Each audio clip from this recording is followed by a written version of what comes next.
Welcome to day 2 of the I Believe 2020 Survivorship Seminar, and we're so excited that you're back. We had an incredible first day, and we have so much packed into today's agenda, and we're ready to get started. But first, I want to say a special thank you to one of our sponsors. Okay, so one of our sponsors is Immunicor, and Immunicor is a fantastic company. They're an amazing sponsor, and they support they're pioneering a clinical stage T-cell receptor biotechnology company. The experts at Immunicor are passionate about transforming patients' lives and aim to deliver new medicines. We're just excited that they're here to support us today, and we're looking forward to meeting some of them today as they're on the conference for the call. Don't forget to get into your Socio app. If you haven't done that yet, make sure that you download that. I want to show you a little bit on here. So I'm going to actually pull up my Socio app for you. If you haven't had a chance yet, make sure you post something on the wall. There's a ton of folks that have put something on here. We've got our latest ones here. Brianne Ward, Eileen Holcomb, Dina Nugent. You ready for an eye pun? This eye pun could not be any cornea. Eh? Oh, come on, give me some laughter, Travis. He's fired. Okay, so as we're getting into today, let's talk about, like yesterday, you'll have the opportunity to go between tracks. We're actually going to put that in the announcements today. So after each of your sessions today, you're going to get an announcement on Remo and in Socio, giving you the link to get into different tracks. We have track 1 and track 2, which you can reference all of your agenda items on the Socio app. But as we get started today, I have a very special guest that's opening up today's program, and that is going to be Heidi McGuirk. Let's talk a little bit more about Heidi. So yesterday, if you were here, we kicked off with her husband, Doug McGuirk, who had an incredible presentation on revolutionary growth. But today, we welcome Heidi, and she's going to come to this stage as an educational and inspiration source for us just before we go into a break for networking. And I'd like to share a little bit about her. She's a Master Practitioner of NLP, addiction professional, and Master Certified Empowerment and Relationship Coach. She specializes actually in codependency, self-love, dysfunctional and unhealthy relationships, and dealing with addiction in the family. And she's a co-creator of a revolutionary family program in Love Yourself First Empowerment School. Her riveting style of using humor and candor encourages and inspires people to heal. I've heard some of her presentations. She's fabulous. And today she's going to be talking with you about loving yourself and the difference between survivor and survivor mode. And so I would love for all of you to give an incredible warm welcome, drop some applause emojis in the chat here, and give Heidi McGuirk a welcome to the stage.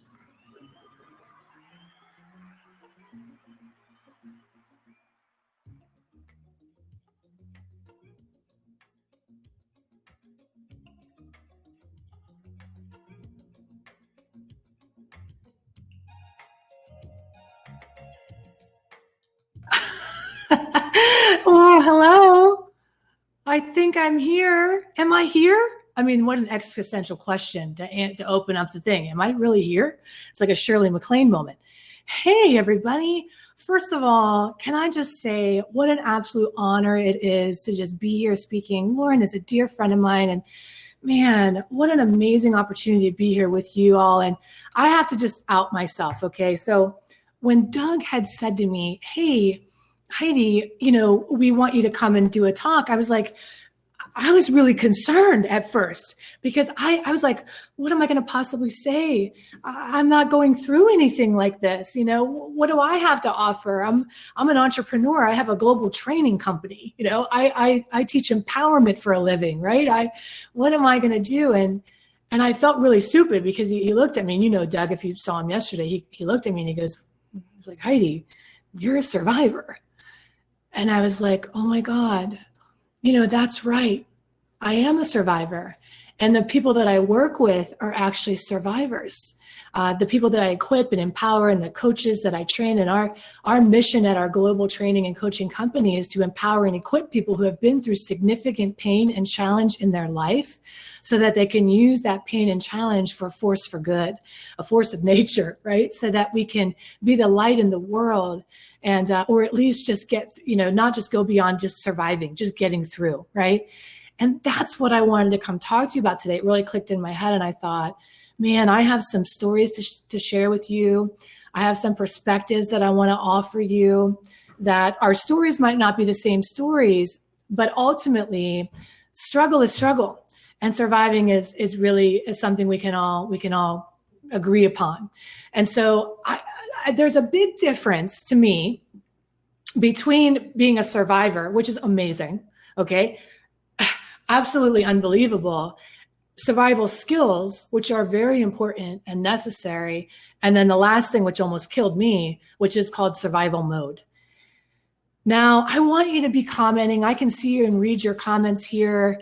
And just, again, thank you. And be sharing with me, because I would like this to be interactive. So you're more than welcome to interact in the chat. And I would welcome that. Sometimes I can just get off. I have notes here because, listen, I can go off on a tangent sometimes, and I have lots of things I want to share with you that I believe will help shift and change perspective and help you along your journey. So make sure if you're ready for that, you have a pen and paper, that you can take some really good notes. And it's like you're going to be at the buffet with me, right? And it's a buffet of knowledge, and some things I'm going to share with you, I'm going to offer you at the buffet, and you're going to taste it, and you're going to go, it's going to go down great. You're going to go, that tastes great. I resonate with that. Other things I'm going to give you, and you're going to chew on it. You're going to go, spit it out. Doesn't apply to you, right? And other things maybe you're just going to take in and marinate on and think about. Do you like it? Do you know? So it's a buffet. And hopefully if I can leave you with one tasty morsel, one thing that you can take in and it nourishes you, it will be time well served, won't it? Okay, good. So I want to talk to you about the difference between survival and survival mode, and what the difference is and how it shows up. And I want to share with you some personal stories. I know that my stories might not be your stories. I might share some stuff with you and you're going to go, man, I can't really relate to that. But I want you to think about the deeper meaning behind some of these stories and how it might apply to you in different ways and other ways. And some of these things are hard to talk about. So I just want to first say thank you. If I tear up, forgive me, okay? But I'm all of myself today, and sometimes I bring my feelings with me, and they show up and they take me on a ride. I'm going to be all right. All right. If I have some emotion come up, I just want to say thank you for holding the space for me, that I can share some of these things with you today. It's not easy, right? You can relate to that. Right? Being in a situation where some things are hard, and what a sacred opportunity to be in a space where somebody can share all of who they are, and we just support each other in that space. That's kind of the talk I'm going to be giving today, is about how to come more fully into that place and be that place for yourself and for other people. What's survival mode? Survival mode is what happens when we are forced into traumatic situations in our life that make us have to figure out what to do in order to survive, right? That's survival mode, right? Is like the strategies that we develop. So the first time that I remember being thrust into survival mode is I grew up in the backwoods of West Virginia. If anybody from there, those are my people. And everything in West Virginia is like, there's no windy roads, coal country in West Virginia. And everything is like a cliff, right? They didn't believe in guardrails back in the 70s. I don't know why, but everything was like a sharp drop. And the roads were very narrow in some of these old country windy roads. And my dad never went anywhere without a Miller Lite between his legs. Whoever's called shotgun would get the honor of sitting there with a 6-pack of beer, and he would reach his hand down and pull out the cold, wet beer, and it'd get on your leg, and he'd open up the beer can, and he would down the beer for as long as it took him to drink the beer. His eyes would go off of the road and onto the ceiling of the car. Now, for a 5-year-old, that was traumatic. I'm like, we're going to die today. We're going to die today if I don't do something. And so I invented a little game. I would sit behind, I never called shotgun. Okay. I'd sit right behind my dad, and I had a little imaginary steering wheel and an imaginary brake and an imaginary gas pedal.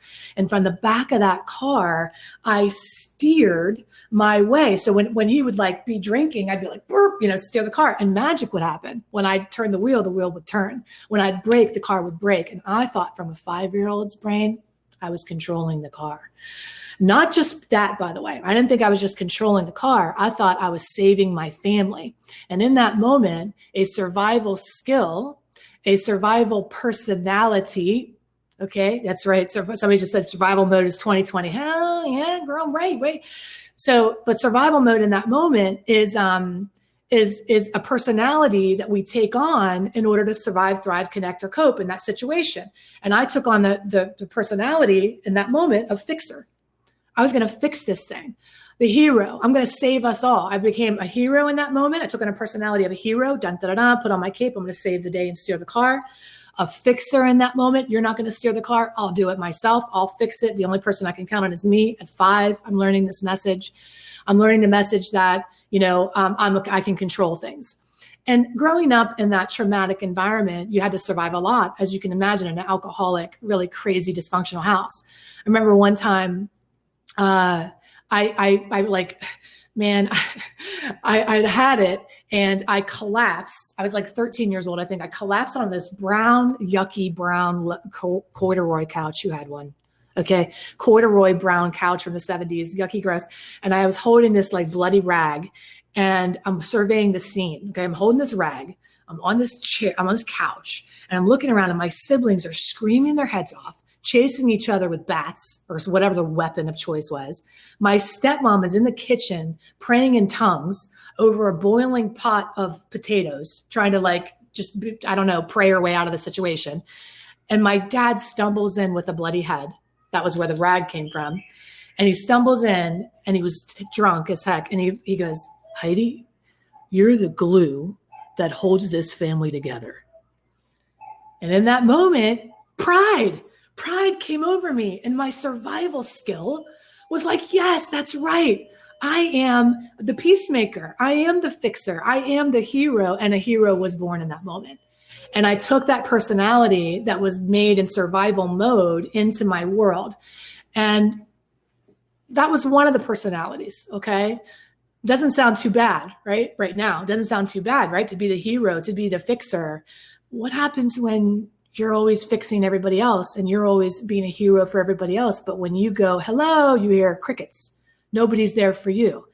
When you're constantly finding your value in rescuing other people and helping other people, and your value rests on that as a human being, oh, that's what makes me valuable, is how much I help you. And if I'm not helping you, I'm tired today, I don't feel like helping you today, I'm exhausted today, then my value goes with it too. So I have to keep that up. I have to be that person to take on even when I don't want to. I have to do more, right? And that was the personality that I adopted. That was the message that I got early on. I hope that's making sense. Maybe you can relate to that. Another personality I took on when I was a kid as a survival mode was with my mom.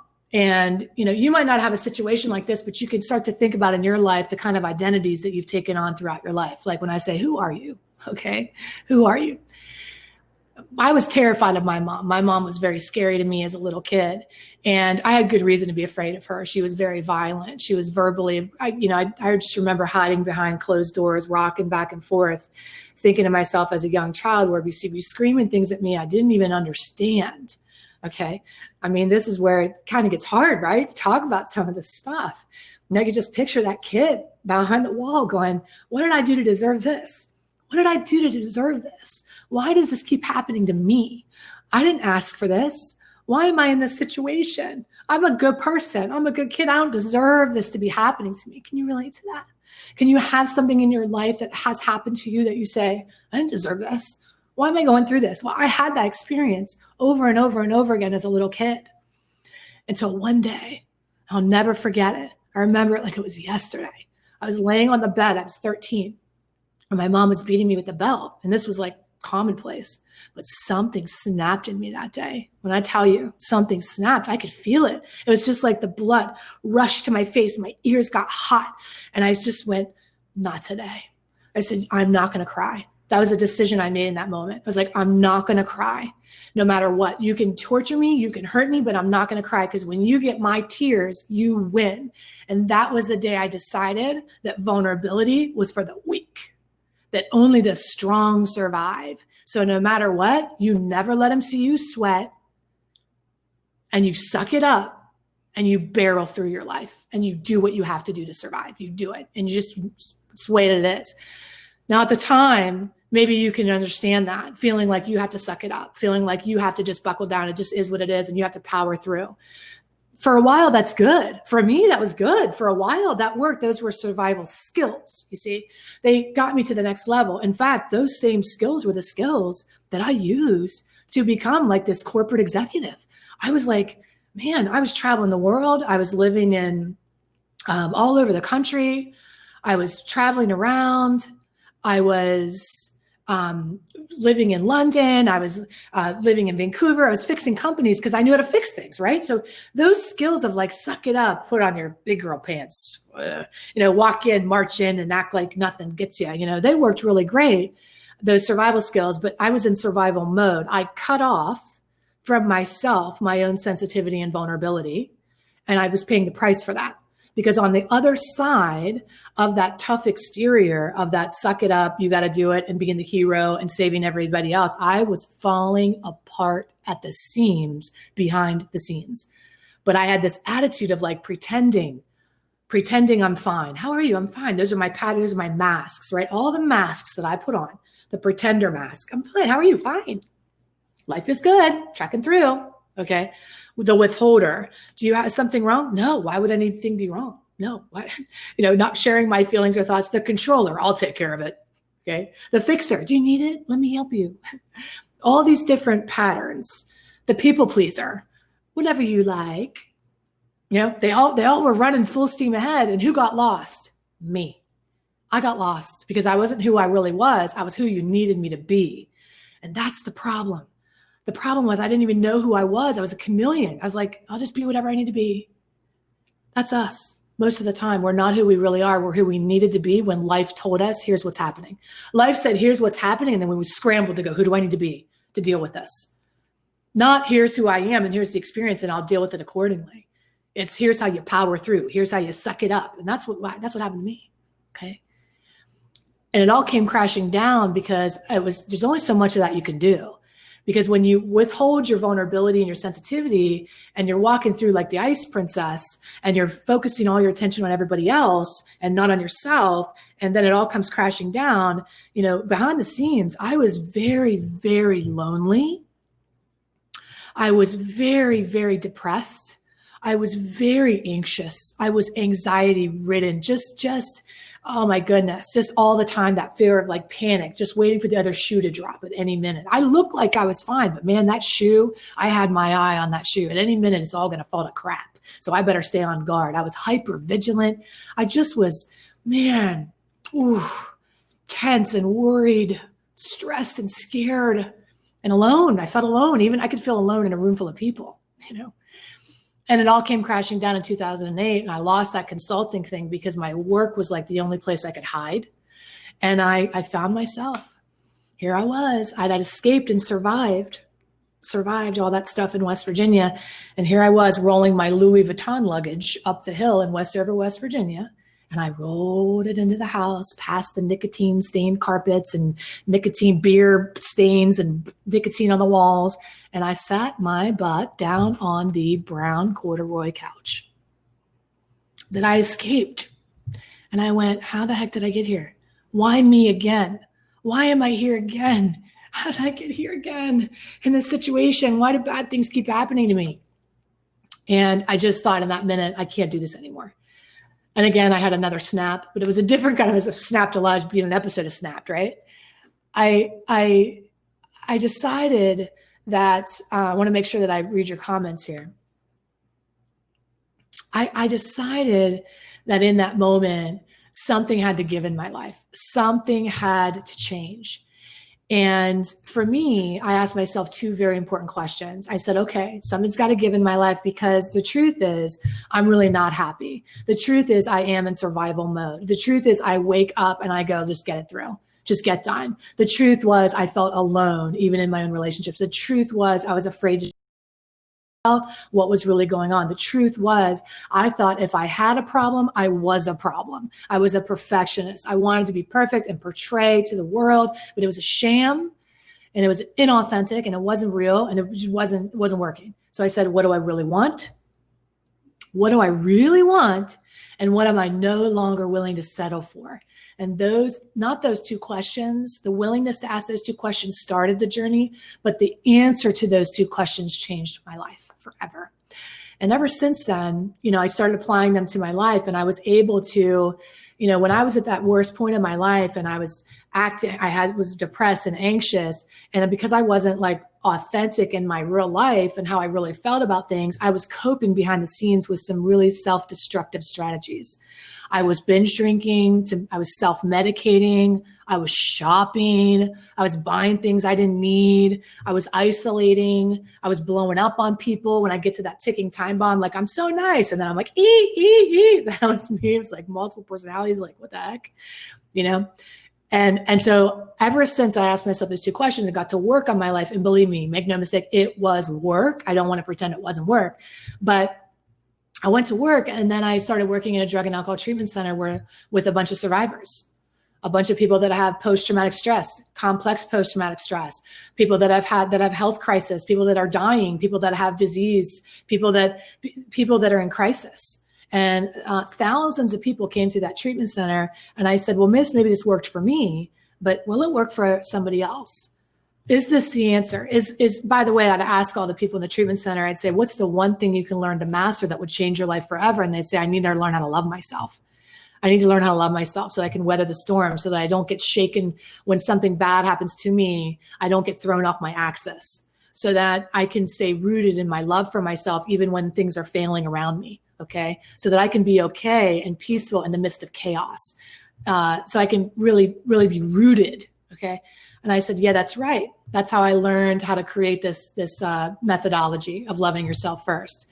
The problem with it, and I applied it to the people in treatment, and believe me, it worked, right? These people were transforming their lives. It was really miraculous in the sense where this really seemed to work for more than just me. And I got really excited then. And I was like, man, if this is it, if this is really the ticket, and these methods that I'm using with these clients really work to transform their lives, what's the bigger picture here? My gosh, we're impacting the planet, right? You're healthy. That transpires, right? That just pays it forward. And we're not just talking about physical health. Today, I'm talking about mental health, obviously. I'm talking about your mental, emotional well-being, right? Which is all of it, because without that, we can't sustain anything. Like those survival skills that help us then, they came out of that necessity. Well, this is the new necessity. This is a new perspective on that with you. I'm not going to give you survival skills that you probably heard. Survival skills, even the ones that my husband teaches, which I think are extremely beneficial with the change your state and the perspectives. I'm not going to teach you how to meditate today. I'm not going to teach you how to do some yoga. All those things are wonderful, but I'm going to teach you a little bit of a different, when we think about loving ourselves, sometimes we think about self-care, and I'm not talking about self-care at all. So you're going to understand the difference with that today. There are 3 key elements that we need to do to love ourselves, to get out of survival mode and beyond. Perfectionism is a disease. Hello, girl. Yes, it is. Get out. I'm just reading your comments here. Need to be me before I can love anyone else. Lori, it's not just like you need to be you before you can love anybody else. You need to be you so people know who they're loving.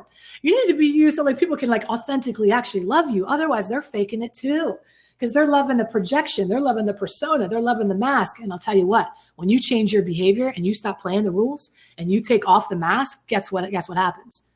They go, you're not who I thought you were. Oh, no, honey, I'm just not playing the game anymore. I'm just unwilling to play the game. I'm just being more of who I am today. It's miraculous. It's so crazy, right? Suzanne said, I really think we can relate. Yes, good. I'm so glad. Mission accomplished. Here's the 3 things. It's not rocket science and it's not new. You can tell I am a connoisseur of information. I am like, give me the knowledge. And of everything I've ever learned, it always goes back to the very basics, like Socrates basics. Okay. Like the ancient philosophers, right? Like Lao Tzu, it always goes back. Jesus, these fundamentals. And the 3 fundamentals that we're going to riff on for a little while. The first one is know thyself. Know thyself. The second one is love thyself. And the third one is be thyself. Thou shalt be thyself. And we're going to riff on each one, and we're going to talk about how these show up and how to do them, because we do these things. All right. The first thing is know thyself. Now, I told you when I was a little girl, I developed these personality patterns. I call them attachment personality patterns.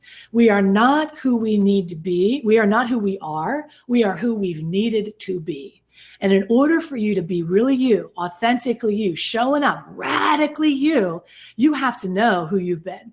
You cannot know who you are until you know who you've been. Okay.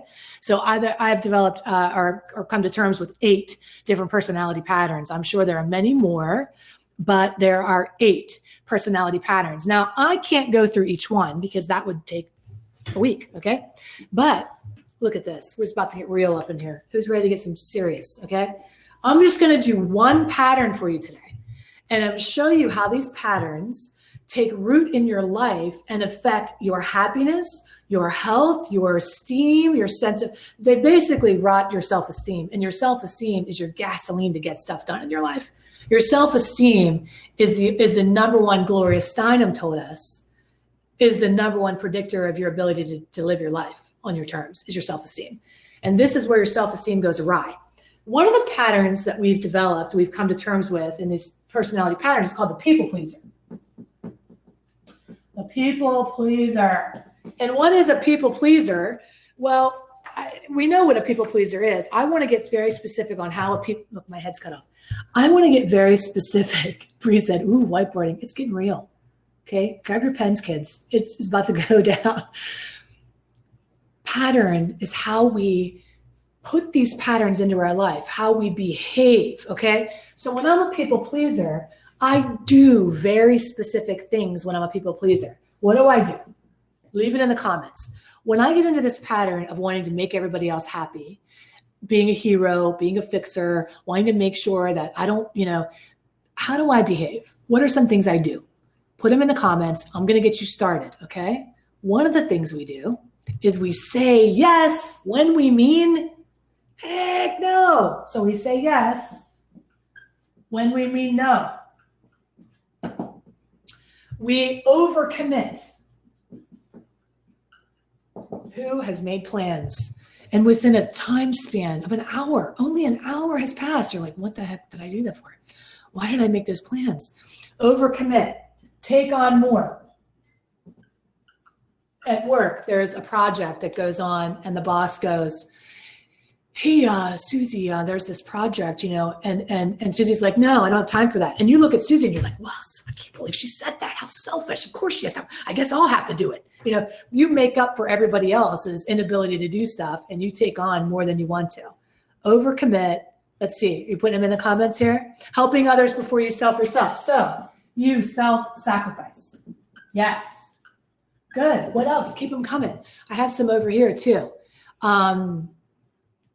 I'll tell you one that you might not really think about in terms of people pleasing, but don't do the things I want to do. Yes, come. Yes, you go along,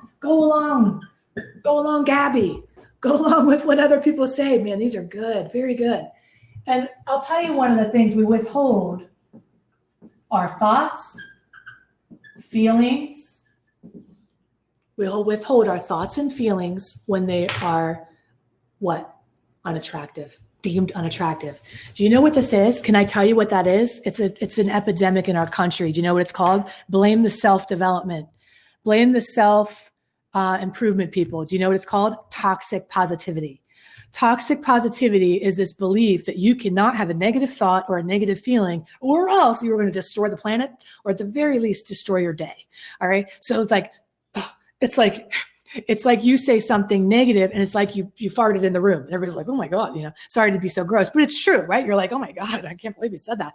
Like you have that much control that you're going to impact the global consciousness from one thought. Okay. I love us. I love you. I love me, but we are nowhere near that powerful. Okay. But we've done this law of attraction to the extreme where we think that negative thoughts, any negative thoughts at all, are going to hurt us. And then we repress them. And guess what it does? Festers. We repress them because we think we need to be positive. Toxic positivity looks like this. How are you? Fine. Do you need anything? No. Why would I need anything? Aren't you hurt? No, hurt. Why would I be hurt? Right? We pretend our way through things, and it gets toxic when people shame you and blame you when you're having a tough time. That it's not okay. A girl said it comes out sideways. Hello, passive aggressive, right? I smile to your face, but then behind your back. Right, exactly. So let's look back at this pattern. So when I say yes, when I mean no, and I overcommit and I overextend myself and I do all these things, and that doesn't work, does it? That doesn't work. How do I feel when people take advantage of me, when they take it for granted, or when at worst, when I feel like nobody knows me at the end of the day because I can't really speak my truth. I can't tell you I'm hurting. I can't tell you this sucks. I can't tell you I really feel because I don't want to like burden you with my feelings. You know what I feel? What do you feel? I feel alone. Okay. I feel totally alone. I feel misunderstood. I feel rejected. I feel angry. I'll tell you, when I'm helping everybody else and nobody's helping me, I feel resentful. I feel angry. Okay. I feel sad. I feel hurt, right? Angry. Thank you. I said angry twice. I'm so mad it's twice. Okay. Thank you, Sherry. I appreciate you. I have these feelings, right, of anger, resentment, pain. And then how do I cope with these feelings? Well, then I internalize them. And that's when I shop, drink, over-medicate, I sleep, or like Lauren said, I become a ticking time bomb, and then I become passive aggressive, okay, right? Then I rage. And then I go, oh my God, I'm a terrible person. Everybody's going to think I'm so awful. Look at me shopping and drinking and hiding. And then I go, I can't be this person. I better help everybody else. And then we get back on here. I better button it up. I better pretend I'm fine. I better do this. And then this is called the insane cycle. That's what I call this, the insane cycle. It goes around and around and around and around. Are you getting dizzy? Just tell me. I hope not. So the anger and the resentments do make us sick but we think the problem isn't the anger and resentment. The anger and resentment don't make you sick, Lauren. The anger and resentment don't make you sick. The inability to express your anger and resentment makes you sick. Anger and resentment is a feeling that God gifted us. It's like an internal. Anger is so useful. It's like you're supposed to be pissed, okay? Resentment is good. It's a barometer. You're being taken advantage of. It's a signal. It's like when you put your I'm getting hot. It's like when you put your hand on the stove and it gets hot. That's what resentment is. Resentment's like, hey, something's wrong here. But then we go, we shouldn't feel that way.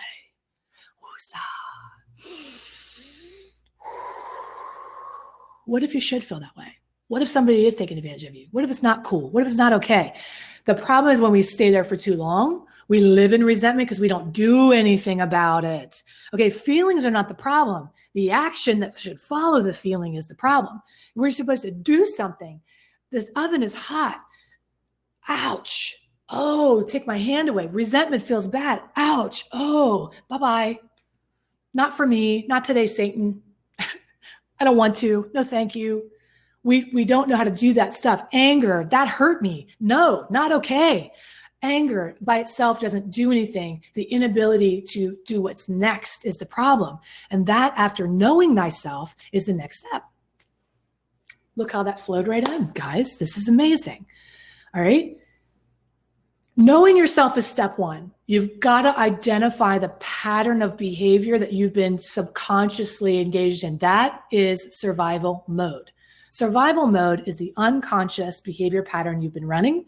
That it's just like, you just think that's how you are. Well, that's just how I am. Oh, that's Shelly. That's how she is. She just sacrifices. That's fine. No, it's not. It's not fine. She's not fine. Okay. So we need to get underneath of there and see what that pattern is, and then how it uniquely impacts you. So that awareness is step one. Know thyself. You're on autopilot. We think we know ourselves, but we have no real idea.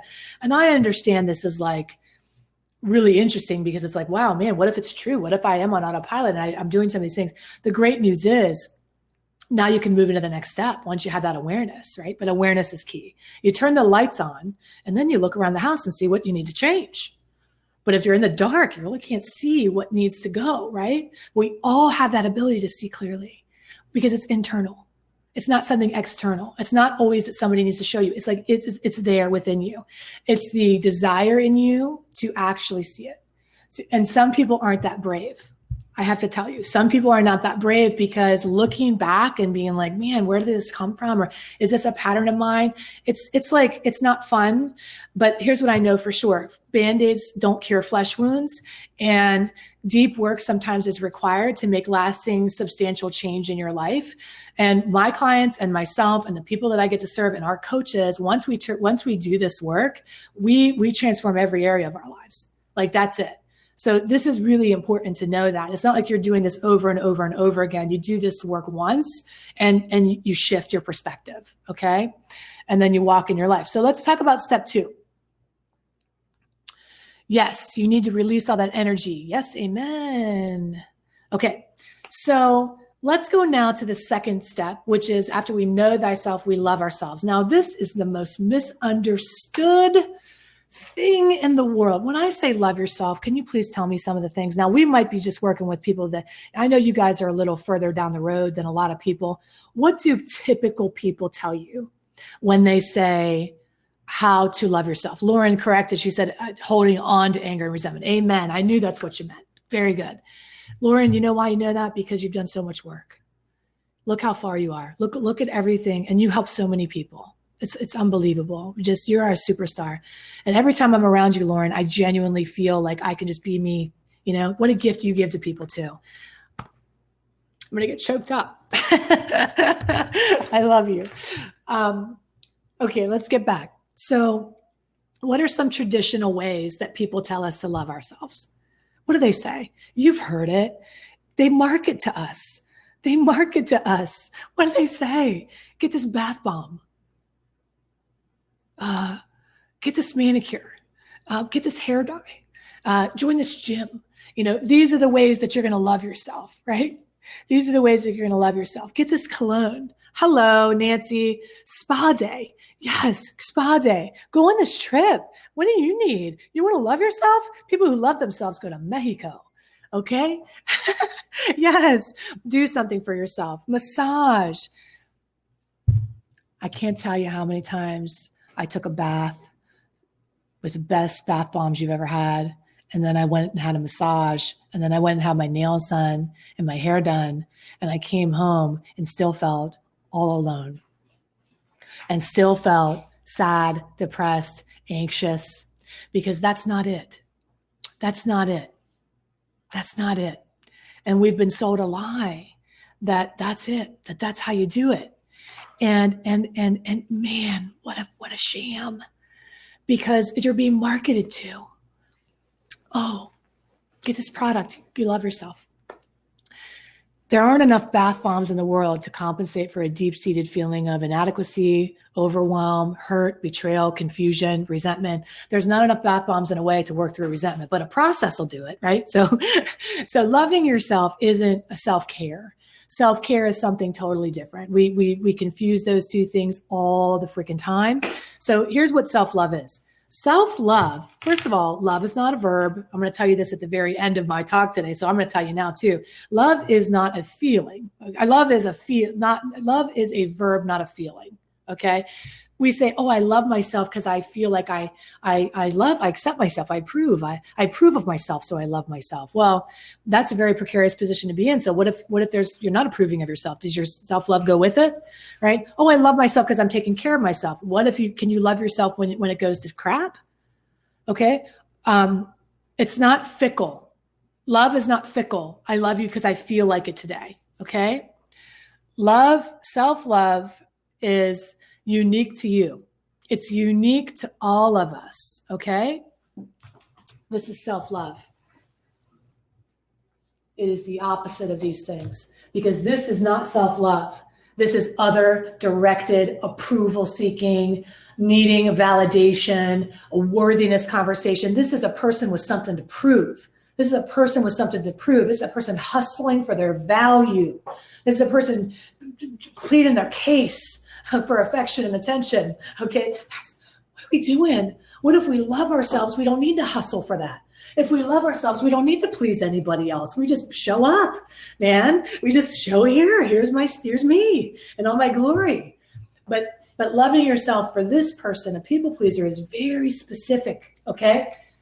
This person loves themselves when they say no, when they mean no, and yes, when they mean yes. This person loves themselves when they say, I don't want to do that. They don't overcommit. In fact, this person loves themselves when they say no first and then say, maybe I'll change my mind. Instead of saying yes to feel so guilty, they say no later. They flip the script. I'm going to say no because I say no to everything because I overcommit to stuff. And man, I regret saying yes. No, it's not you. It's me, right? That old talk. I mean it in this case. So I'm going to say no, but if something changes and I get a wild hair feeling like excited to do something, I'll change my mind. All right. That's loving yourself. This person says, I know you guys want to go to this park today and eat some Chinese food, but I don't really like Chinese food and I don't like going to the park because I don't like to sweat. So I'm not going to go with you guys, but I love you. Okay. That's self-love. That's loving yourself. Somebody says, hey, I have a feeling that I don't want to share with somebody. A person that loves themselves speaks their truth. They share their pain. They express their feelings even when they differ from other people. So loving ourselves is very concrete. It's not in a bath. It's not in a bubble bath. It's in a no thank you. It's not in a bubble bath. It's a go away. It's not in a bubble bath. It's a not today. It's not in a bubble, right? Hello. Can I get an amen? I feel like we're going to church. Actions, and very specific actions that are unique to you, because we have to figure out what you've been doing that's been self-sacrificing, self-destructing. Okay. So now we say, great. Another way we love ourselves is we meet our own needs. We uncover and meet our own needs. Now, if you are this personality, if you're a fixer, if you're a hero, if you're a suck it up person, I'm going to say to you, what do you really need? What do you really want?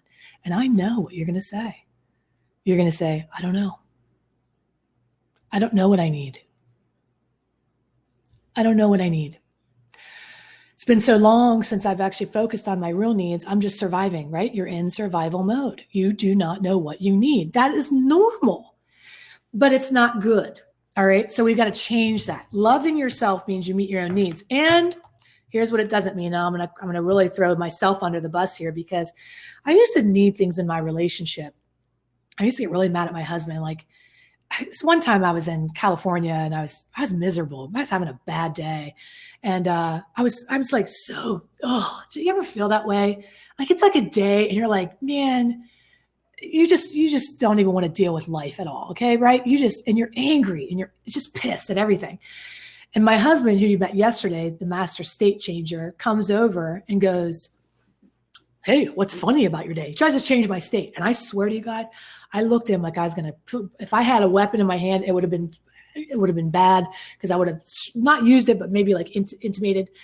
Listen, I used to get mad in situations like that because I would immediately think, oh my God, I know what he needs. I know what he needs. How does he not know me well enough to know what I need right now? Is he withholding it from me? I know he knows. He just doesn't want to give it to me because he's being a jerk and he thinks he's cute and he's funny. And I would be a martyr. And one day I was like, I can't expect him to be a mind reader anymore. So I said, I'm going to change this. I grabbed him by the hand and I took him up to the bedroom.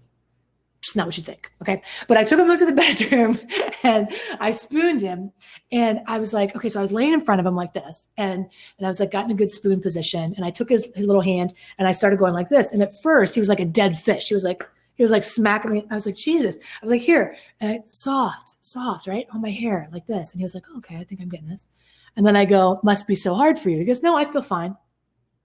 I go, no, it must be so hard for you. He goes, must be so hard for you. And I said, yeah, it's hard today.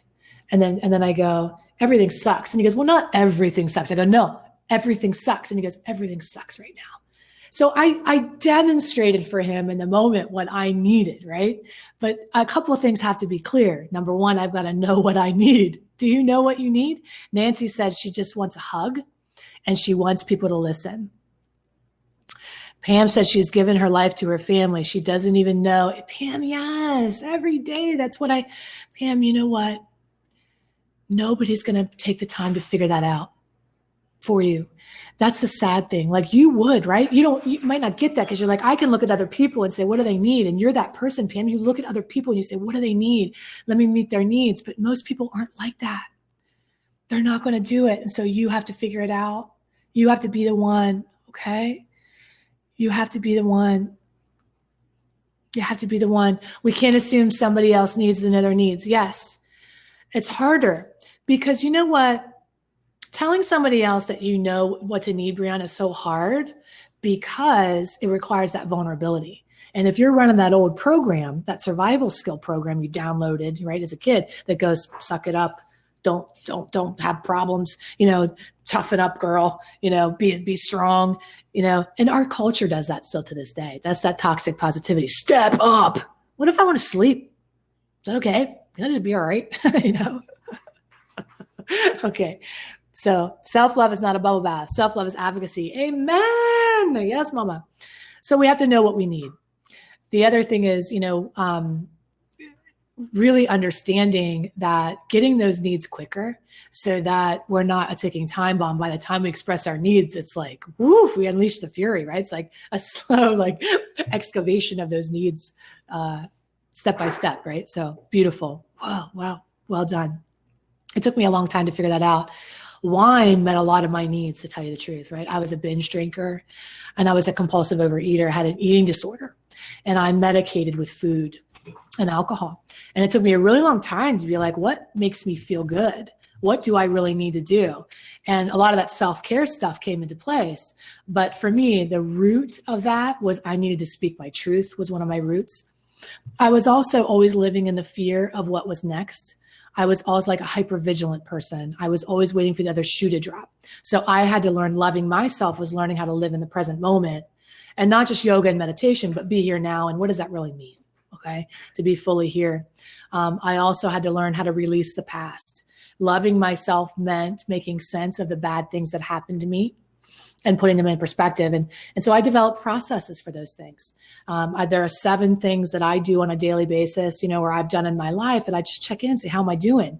And I call that my self-love, my sacred vows. There are 7 vows I've made to myself, and that's how I do it. But, everybody's going to be different. What it's going to look like for you. But we want to remember, don't conflate self-care with self-love. They're very 2 different things. All right. It's a part of self-care is a part of self-love, but it ain't what it is. Let's go on to the last one. We've done so much. Okay. We might have a little time for some questions. I'm not sure. Let's see where we go. Okay. I'll let you know if we do. But I've arrived at the last part here, and it might take the whole time. I'm just not sure. So we'll see. Okay. I'm trying to interact with you here. Know thyself. Figure out what pattern you've been running. Love yourself. That's a verb, not a feeling. We do love, right? The last thing is be yourself. Now, I'm going back over to the whiteboard. It's about to get serious again. When I was at the Drug and Alcohol Treatment Center and I worked with the people that were there, I did this exercise and I said to them, tell me when you love yourself. When do you love yourself? And they say, I love myself when I'm being a good friend, when I'm honest, when I'm available, when I'm kind, when I'm considerate, when I'm, okay, I love myself when, okay? I said, when don't you love yourself? Well, when I'm being mean, when I'm rude, when I'm angry, when I'm depressed, I don't love myself. When I'm short with people or curt, or mean or rude, a lot of it was like that, mean or rude or curt or short. And I want to explain to you, this is what we fall into. This self-love is like conditional love. If you're going to give any kind of unconditional love, practice with yourself. Okay. This love is extremely conditional. So when we talk about loving yourself, we have to talk about that unconditional version, right? What is unconditional? It really is a spiritual kind of love. It's a holy kind of love. It's being willing to love yourself if, when, and otherwise. It's being able to understand that being rude doesn't mean that's who I am. That's how I feel. When I'm angry, I'm not an angry person. I feel angry. It's separating the behavior from your being. Okay. Feelings are something you have, not who you are. All right. Does that make sense? So you're a bag of Skittles, honey. Taste the rainbow, baby. What does that mean? You're all of it. Who did that song? I'm not going to say it because that's a swear word in it, but it's like, I'm a lover, I'm a child, I'm a brother, I'm a sinner, I'm a saint. I'm making all these lyrics up. Hey, you're the rainbow. Taste the rainbow. You're all of these things. You're not one thing. Good girl, good boy, bad girl, bad boy. You're not. You're a multitude of things. In fact, being yourself means we don't get pigeonholed into one identity. When I worked at the Drug and Alcohol Treatment Center, I would say, hey, raise your hand, stand up and introduce yourself. And you go, okay. And you go, hi, my name's Jimmy and I'm an alcoholic. And I was like, whoa, hey, Jimmy. Now it's appropriate at a meeting to do that, but we were in a treatment center, so not always appropriate to do that at a treatment center. So I would immediately go, hey, Jimmy, are you anything else? What else are you? And I swear to you, it would look like I had 3 heads. He'd go, what else am I? I'm an alcoholic. I'm here for alcohol. I don't use any other drugs. I mean, I'm not really a drug addict. No, Jimmy. What else are you? Are you a dad? And you're like, well, yeah, I've got some kids. Oh, you're a dad. What else are you? Do you have your parents? Your parents? Keep it easy at first. He's like, yeah. I go, oh, so you're a child. You're somebody's child. Yeah, I'm somebody's child. Do you work? Yeah. Do you work for somebody or work for yourself? So you're a boss? And we went on to see all of these different hats that we wear in our lives, right?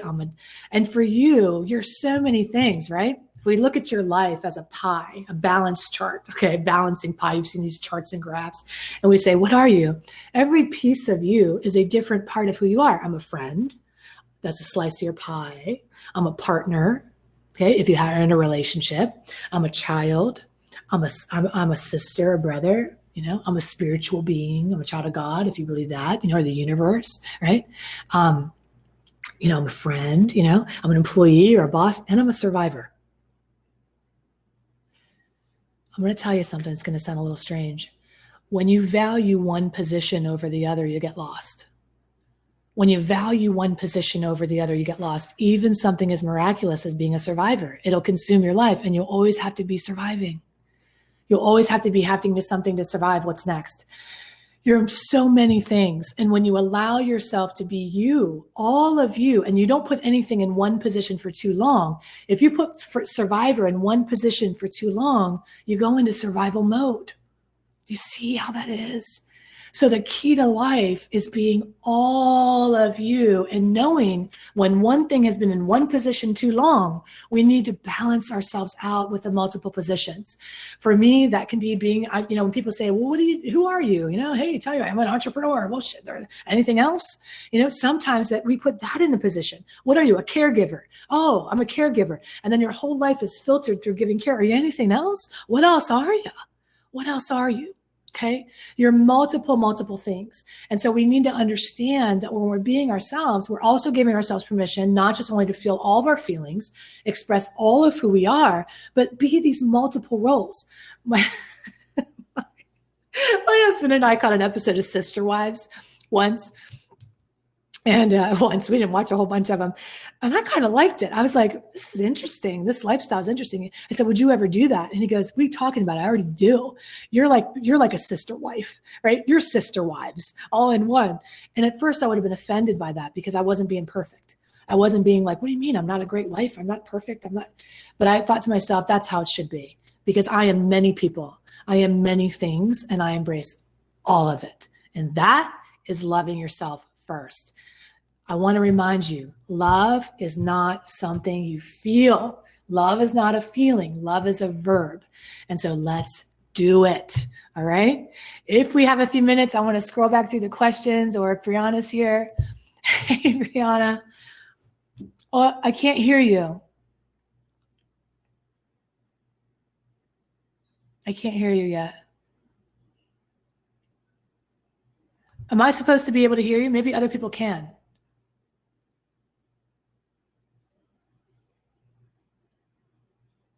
Oh, you guys, look at you talking to each other. How about now? Hi. Can you hear me? Yes. Perfect. Tech is a blessing and a curse, y'all. But we're here I because can't believe I actually did this. Can I just give a shout out to the platform? Because I was like, this is not Zoom. Okay. This ain't your mama's network. This is your mama's conference. This is next level. That's true, but it does bring some challenges. And so I think it's really interesting that you're talking about self-love. And then, someone had put in here into the chat that, we are not our disease. And I think that's so true. When we started to do this for ocular melanoma, we wanted to be empathetic and make sure that we were working with those who had some visual impairments. And when I talked with a couple of speakers, they're like, we want you to work with us just like you would anybody else. And I think that was a wake-up call for us. It's like, you're right. Like, we're going to do this just the way everyone else does. And if you need an assistance in a different way, please let us know. And I know that I struggled a lot with, I kind of have those, those patterns that exist. My father actually was diagnosed with prostate cancer a year ago, and he's great now. But for the first, several weeks, he was terrified and even angry if we had told anyone that he had it. And so I think, we had to have those hard conversations of, Dad, it's okay. Like, that's not all that you are. Right. It's just it's a part of what's happening. And, there's a chance you could use that to, make people understand that it is okay. It happens to people over the world, so. That's so important, Brianna. I learned that from the alcoholics and addicts at the treatment center, that addiction is something they have, not who they are. And, being able to look at somebody as not their medical condition, right? And look beyond that was really empowering. And that was really the first lesson in loving themselves, was embracing this multifaceted human being as we wrestle with these aspects of ourselves, right, or these conditions or these things that we didn't, we wouldn't wish upon anybody or blindsided us, I'm more than an abuse survivor. I'm much right, more than a trauma survivor. I have so much more, but when I just identify through that lens, it does skew, and it can put me into survival mode again. Yeah. I mean, and I think it's and it's different for everyone. And I definitely want to take some questions that we have here. The first one we have here is from Linda Puckett. Says, I want my adult kids who live so far away to need me. I need to feel needed. Fine line of not taking advantage. Yeah. So, that seems like a question of like how to get them to need her, I think the issue is in the needing to be needed. So that's the old programming. The old messaging says your value is based upon how much people need you. Well, what if your value is based on, what if you just raised really awesome independent kids who don't need their mom? Hallelujah. Like, isn't that what we all really want at the end of the day? Yeah. Didn't you do it right? So instead of thinking as a bad thing and say, wow, I want them, they don't need me. Well, can we celebrate that you did something right? And then say, how else can I channel that energy, that desire to be needed, if I don't want to work on that, which you could work on the need to be needed, right? Which is codependency. And that's what I do as a codependency coach. I help people break free from those patterns of codependence. And one of them is needing to be needed. Absolutely. But if we don't want to work on that pattern, then we say, where can I channel that energy that will be a better use of my time and my energy and my resources? Yeah. There are lots of causes that we can join where you'll be needed tremendously. This is a platform, right? Obviously, there are many, many places to be needed. Absolutely. We have about 5 minutes here. So I want to go through some of the chat comments we have here. Lots of things happening here. So we have, let's see, such a great presentation. So cathartic. I really needed this today. Dina she really liked your husband's presentation yesterday. And Val says, I've been describing my new OM experience as a detour, not a journey, as in it's forever, even if it is part of her life from this point forward. And she has been taken advantage of because I have wanted to be a friend. How can I change? I've been taken advantage of so much because I have wanted to be a friend. How can I change? So with anything like that, awareness is the first step to really see exactly how we've played our part in it, what our responsibility is in it. And there aren't, I think people, we really want a quick fit, we want a quick answer. We all do. We're all guilty of that, right? Just tell me the quick fix. But in cases like this, these patterns are really embedded and ingrained. This programming is long standing. And it's not just this friend. I'd be willing to bet, like Tony Robbins says, how you do one thing is how you do all things. It's probably permeating a lot more areas of our life. And so we really want to take our time to get underneath the hood there. Somebody had asked how to become a coach. Mm-hmm. And if they're interested in becoming a coach, they can reach out. We'd be happy to tell them. We certify and train our coaches. They're all survivors and overcomers. And so we'd be happy to do that. Somebody else recommended the book by Byron Katie about loving yourself. Mm-hmm. She has a great book called Loving What Is. Didn't name the book in there, but I think that's a really great book as well. Okay. Thank you, Kat. Thank you, Nancy. See if we have any more questions. My cats. Nancy saw my cats, Deanna, right? There's a black one, and then there was a white one that made an appearance also. The dogs are locked away, guys. I have so many animals. So many. Well, guys, we have about 3 minutes left, 2 minutes and 45 seconds. Let's see. We got another Q&A, got another question coming up here. Let's see. If someone, this is from Melody, if someone would like to take classes or listen to more from you, where can they follow you or sign up? Oh, that's great. So thank you so much. Happy to share. Happy to have that. I go to lovecoachheidi.com. Perfect. Everything's there. Lovecoachheidi.com. I have a YouTube channel, videos, subscribe, codependency is what we talk about. And on there is everything.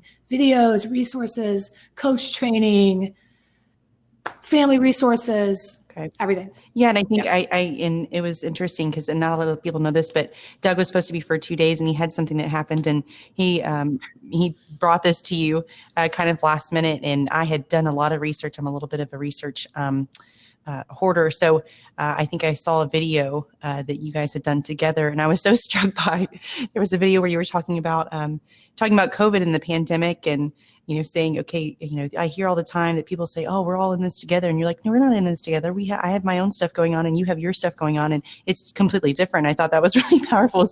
You're totally right. Like somebody has kids, they don't have kids, they have, don't have family, they money, visit and money's a big one. Yeah.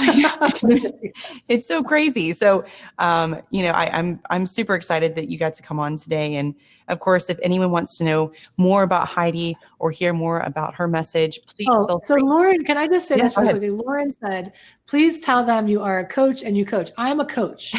I take clients. Lauren, thank you. I am a coach. That's what I do. I have clients. I'll take you if you want to go deeper. I'm happy to have a consultation, see if it's a good fit. Sign me up. Lauren is like so good at that. Yeah. Well, great. There's a ton of really great information. They have a YouTube channel. They're on Facebook. And if you guys need any more information about her, you're welcome to connect with her. We'll get the email to everyone. And thank you so much for coming on today and really, really awesome message. And so we're going to take a short 10-minute break and we're going to come back with our information for our second session, which we have 2 tracks here. So I'm going to let you sign off. Heidi, thank you so much for coming on today. Thank you guys so much. Bye-bye. Okay. So like we said, you guys drop your takeaways in the chat. We would love to. What's your biggest takeaway from this session? Please make sure you drop it in the chat there. So for those that missed the session, they can come in and see what you learned. And of course, we're going to have her recording into Socio for viewing later after the day is over. We're going to put all those recordings up. Okay. So next session we have coming up is we have 2 tracks that are happening. All right. We have Dr. Kevin Kim, who's going to be, actually there's 1 track for the session here. We've got Dr. Kevin Kim. It's at 1 p.m. He is with CPMC and he's going to be talking about navigating clinical trials. So be looking forward to seeing his information and we will see you at 1 o'clock.